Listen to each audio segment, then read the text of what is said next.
Tipe Production. Ntanti mashashandini kuma ngoma lano ndidinini.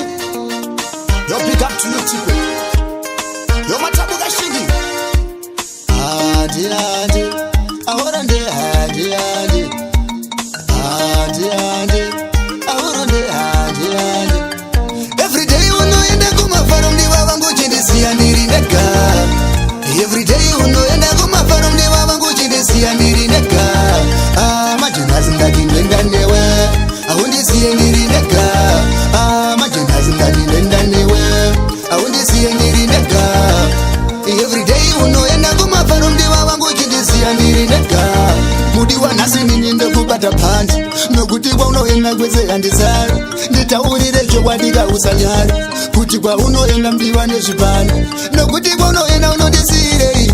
Mudi wandaurira unondidarirei ikandiri wako unondisirei. Ntaurira ukandimakirei. Everyday unoenda kumafaro ndiwa vangu chindisiya ndiri ndega. Everyday unoenda kumafaro ndiwa vangu chindisiya ndiri ndega. Majinazi ndadinenda newe ahundisiye ndiri ndega. Majinazi ndadinenda newe ahundisiye ndiri ndega. Everyday unoenda kumafaro ndiwa vangu chindisiya ndiri ndega.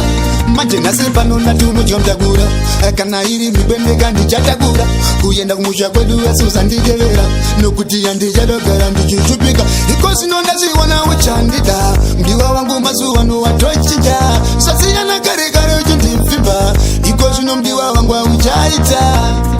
Everyday unoenda kumafaro mdiwa vangu chindisiya ndiri ndega. Everyday unoenda kumafaro mdiwa vangu chindisiya ndiri ndega.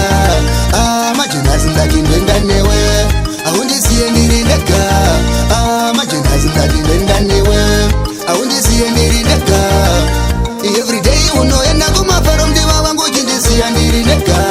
Mudi wanhasi ndininde kubata panzi nokuti kwaunoenda kwese handisari. Nditaurire chokwadika usanyari kuti kwaunoenda mdiwa nezvipano nokuti kwaunoenda unondisirei.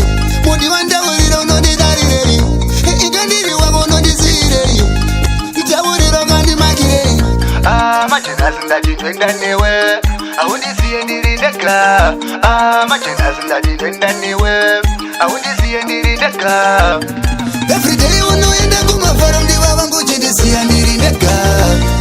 Everyday unoenda kumafaro ndiwa vangu chindisiya ndiri ndega. Majinazi ndadinenda newe ahundisiye ndiri ndega. Majinazi ndadinenda newe ahundisiye ndiri ndega. Everyday unoenda kumafaro ndiwa vangu